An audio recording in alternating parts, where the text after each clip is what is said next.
Vibrações.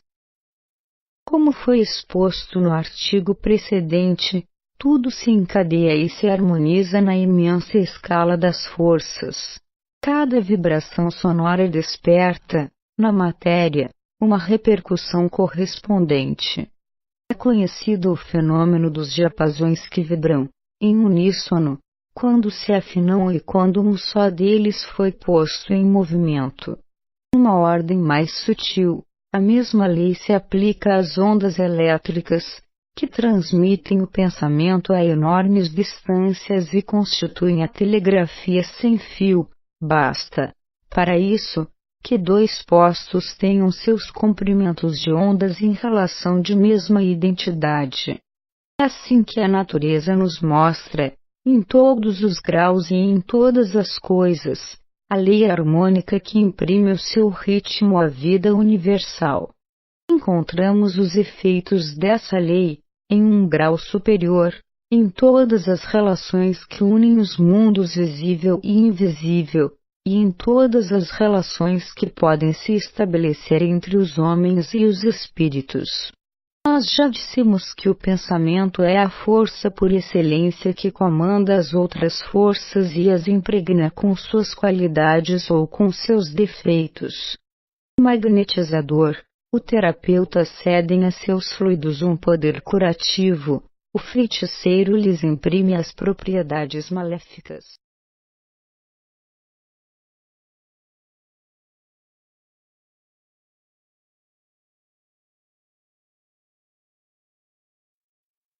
Espíritos superiores e reuniões. Pensamento puro e generoso é uma luz. Os espíritos superiores desprende-se uma claridade radiante que ofusca e afasta os espíritos do abismo.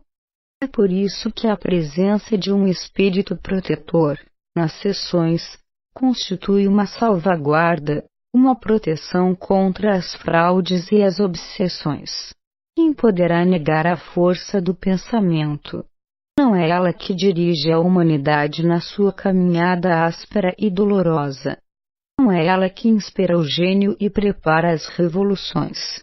Ora, o papel preponderante que essa força desempenha na história do mundo, nós o reencontramos, num plano mais modesto, nas reuniões espíritas.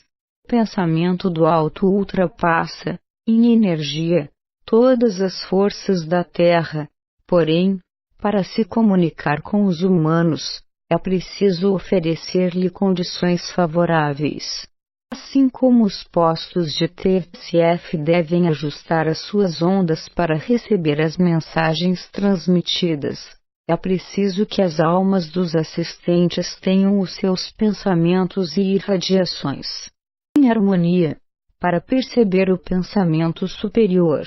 Fora dessas condições, a atuação do espírito superior será difícil, precária, muitas vezes impossível, e o ambiente ficará aberto aos espíritos levianos e a todas as más influências do além.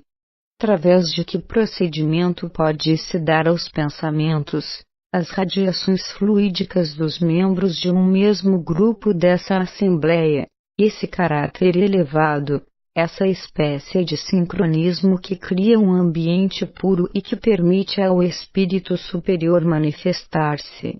Respondemos sem hesitar, pela oração. Não, certamente, como a prece praticada nas igrejas, essa recitação monótona, murmurada pelos lábios e sem efeito sobre as vibrações da alma. Nós chamamos de prece o grito do coração, o apelo ardente, a improvisação calorosa que comunica uma impulsão irresistível às nossas energias ocultas. Como já vimos mais acima, pelas experiências da placa sensível, essas energias profundas vibram com intensidade e se impregnam das qualidades de nossa oração. Desde então, elas facilitam a intervenção dos espíritos guias, a dos amigos, e afastam os espíritos das trevas.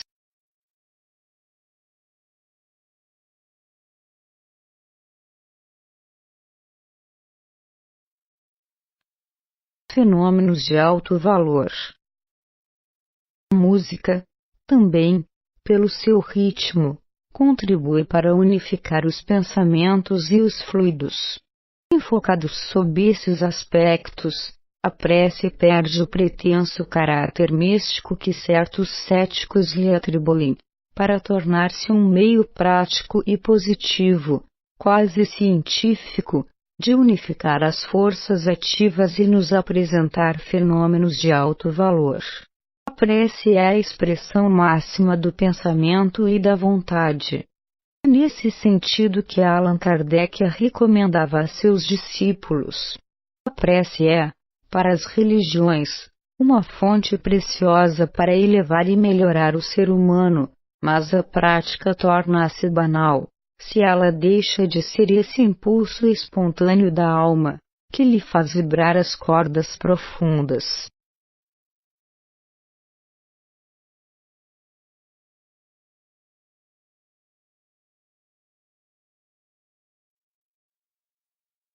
Ciência.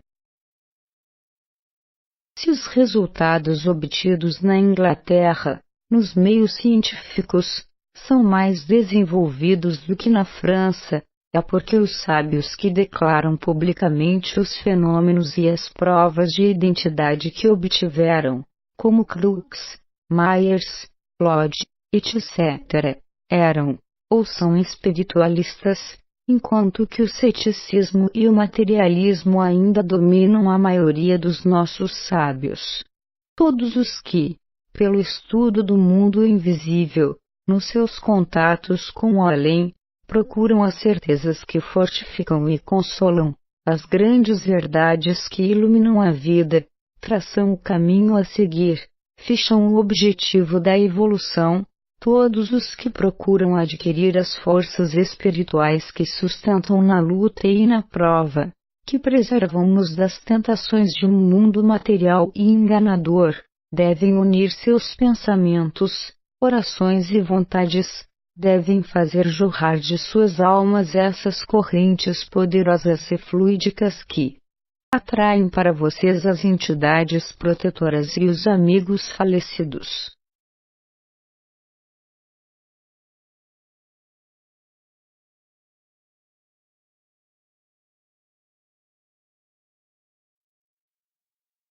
Oração, prece e a fé. Se souberem perseverar nos seus pedidos, em suas pesquisas, em seus desejos, elas se aproximarão, essas almas, e seus conselhos, ensinos e ajudas se derramarão sobre vocês como um orvalho benfeitor. Nessa comunhão crescente com o invisível, gozarão uma vida nova e se sentirão reconfortados, regenerados. Se, pela sua assiduidade e fé, obtiverem belos fenômenos e notáveis faculdades psíquicas, não tornem-se vaidosos, e os aceitem com reconhecimento, humildade e façam-nos servir para o seu aperfeiçoamento moral. Lembrem-se de que a presunção é como uma muralha que se interpõe entre nós e as influências do alto, assim como disse Bernardin de Saint-Pierre. Para se achar a verdade, é preciso procurá-la com o coração puro. E ainda acrescentarei essas palavras das Escrituras: Deus deu para os pequenos e humildes o que negou, às vezes, aos poderosos e aos sábios. Sobre a oração, perguntamos às entidades protetoras se as realizadas em conjunto são mais poderosas e eficientes do que a oração isolada. Responderam-nos que a oração em conjunto, feita nas igrejas, não tem sempre a coordenação necessária para atingir um fim elevado. Frequentemente, ela se perde no espaço, antes de atingir as esferas divinas.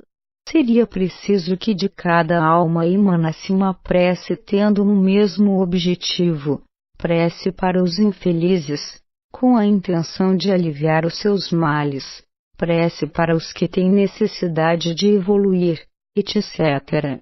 A oração é geralmente marcada por um pequeno sentimento de egoísmo. Ela, com frequência, pede a Deus vantagens pessoais. Mesmo quando não atinge o fim visado, a oração contribui para sanear a atmosfera, para melhorar o ambiente dos mundos inferiores. Quando a prece em conjunto é feita em boas condições, ela lide contra as vibrações materiais. Sob este ponto de vista, as religiões têm sua utilidade. A prece gera a fé que inspira as ações grandiosas e nobres.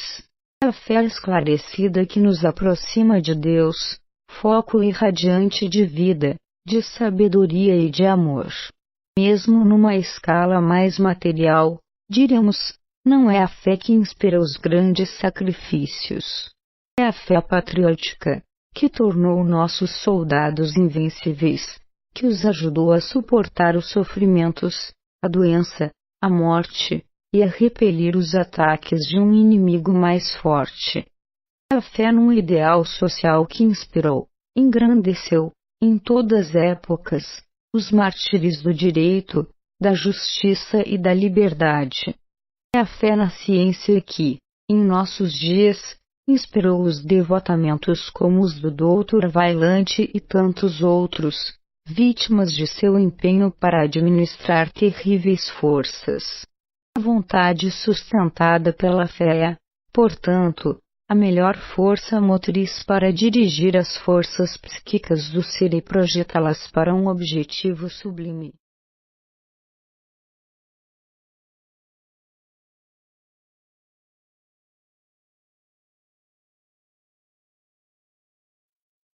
Interrogar as profundezas da consciência.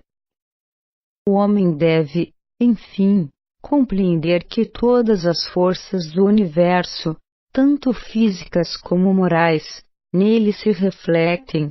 Sua vontade pode comandar umas e outras que se manifestam na sua consciência.